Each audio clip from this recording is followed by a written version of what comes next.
இன்றைக்கு அனைத்து சட்டமன்ற தேர்தலிலே நடக்கின்ற ஒவ்வொரு சட்டமன்ற தொகுதிக்கும் நாம் நேரடியாக சென்று கொண்டிருக்கிறோம்.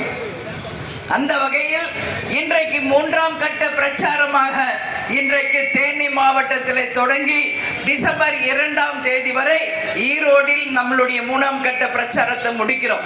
அது மட்டும் இல்லை, இது முடிந்தவுடனே நீங்கள் அனைவரும் நம்மளுடைய டிசம்பர் 28 தலைவருடைய 2ஆம் குரு பூஜை, அனைவரும் தவறாமல் நீங்கள் அனைவரும் சென்னைக்கு வந்து தலைவரை காண நீங்க வரணும்னு அன்பு வேண்டுகோள் வைக்கிறேன். அது முடித்து ஜனவரி 9 கடலூர்ல நடக்கின்ற நமது மாநாடு, மக்கள் உரிமை மீட்பு மாநாடு 2.0 இன்றைக்கு பந்தக்கால் ஊன்றி இன்னைக்கு நம்மளுடைய மாநாட்டு பணிகளை நாம் தொடங்கி விட்டோம். கடலூர்ல இன்றையிலிருந்து கரெக்டா 48வது நாள் தலைவருடைய குரு பூஜை, அதிலிருந்து 11வது நாள் நம்மளுடைய மாநாடு. உலகமே திரும்பி பார்க்க வைக்கின்ற அளவு மாபெரும் ஒரு வெற்றி மாநாடு. இதுவரை தமிழக அரசியல் வரலாறில் இப்படி ஒரு மாநாடை யாரும் பார்த்ததில்லை என்று சொல்லக்கூடிய அளவு, சரித்திர சாதனை படைக்கக்கூடிய அளவு அந்த மாநாடு தமிழ்நாட்டுக்கும் தமிழக மக்களுக்கும் வரப்போகின்ற தேர்தலில் வெற்றிக்கான ஒரு அச்சாரமாக இருக்கிறோம். இன்னைக்கு வரைக்கும் தமிழ்நாட்டில் நடந்த மாநாடுகளிலேயே 1ஆம் இடம், 2ஆம் இடம், 3ஆம் இடம் பிடித்தது தேசிய முற்போக்கு திராவிட கழகம். இதுவரைக்கும் ஆளுங்கட்சியும் ஆண்ட கட்சியும் எத்தனையோ மாநாடுகள் நடத்தினாலும் நம்ம கேப்டன் நடத்திய 2005 கட்சி ஆரம்பித்த நாள் மதுரையில் செய்த மாநாடுதான் இன்றளவில் இந்தியாவிலேயே முதல் மாநாடு. 2வது மாநாடு இளைஞரணி மாநாடு, 3வது மாநாடு சேலத்தில் நடந்தது, 4வது மாநாடு மகளிர் சார்பாக திருச்சியில இருந்த மஞ்சள் மாநாடு. இந்த மாதிரி நம்ம கட்சியின் வரலாறு உலகத்திற்கு தெரியும்.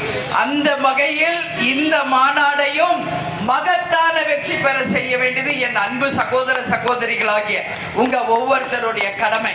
இன்னைக்கு SIR அப்படின்னு சொல்லி எல்லாருடைய வாக்குகள் திருட்டு போவதா ஒரு கருத்து இருக்கு. நீங்க எல்லாம் ரொம்ப ரொம்ப கேர்ஃபுல்லா இருந்து நம்ம வாக்குகள் சிந்தாமல் சிதறாமல் ஒரு மகத்தான அளவு வெற்றி பெற நீங்கள் அனைவரும் நம்மளுடைய வாக்காளர் அடையாள அட்டையை உறுதி செய்ய வேண்டும், குடும்பம் குடும்பமாக என்று உங்க எல்லாருக்குமே நான் தெரிவிச்சுக்கிறேன். நிச்சயமாக தேசிய முற்போக்கு திராவிட கழகம் யாருடன் கூட்டணி அமைக்குதோ அவங்க தான் ஆட்சி அமைக்க முடியும்.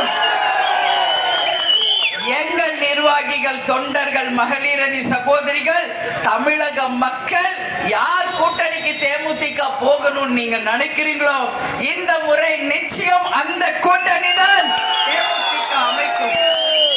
2011 வரலாறை 2026 நிச்சயம் நாம கொண்டு வருவோம் என்பதை இந்த நேரத்தில் உங்களுக்கு சொல்றேன். அதனால நீங்கள் அனைவரும் தேர்தலுக்கு தயாராக இருங்க.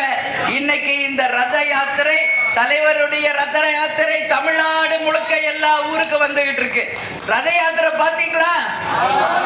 எப்படி இருக்கு தலைவருடைய ரத யாத்திரை? ஏன்னா தலைவர் இல்லாம நம்ம எங்கேயாவது வந்திருக்கோமா இது வரைக்கும்? அதனாலதான் நாம யோசிச்சோம், கட்டாயம் தலைவர் எப்பவும் நம்ம கூடயே தான் இருக்காரு, நம்ம கூடயே வந்து அவர் மக்களை பார்க்கணும் அப்படின்னு தான் இன்னைக்கு மக்களை தேடி மக்கள் தலைவர் என்று ரத யாத்திரை வகிக்கின்ற அத்தனை பேரும் வெற்றி பெறுவார்கள். உறுதியாக கூட்டணி மந்திரி சபை அமையும் அமையும் அமையும். அது முடிச்சு 3 மாசத்துல நடக்கின்ற உள்ளாட்சி தேர்தலை இங்கே கண் முன்னாடி நிக்கிறீங்களே, நாளைய கவுன்சிலர்கள் நீங்கள் தான், நாளைய வைஸ் சேர்மன் நீங்க தான், நாளைய சேர்மன் நீங்க தான்ன்றத உங்க அண்ணி உறுதியா சொல்றேன். எனவே தேர்தலுக்கு தயாராக இருங்கள். வெகு விரைவில் தலைமை சொல்லும் அத்தனை பணிகளையும் சீக்கிரம் முடிக்கணும்னு சொல்லி உங்க எல்லாரையும் பார்த்து நான் கேட்டுக்கொள்கிறேன்.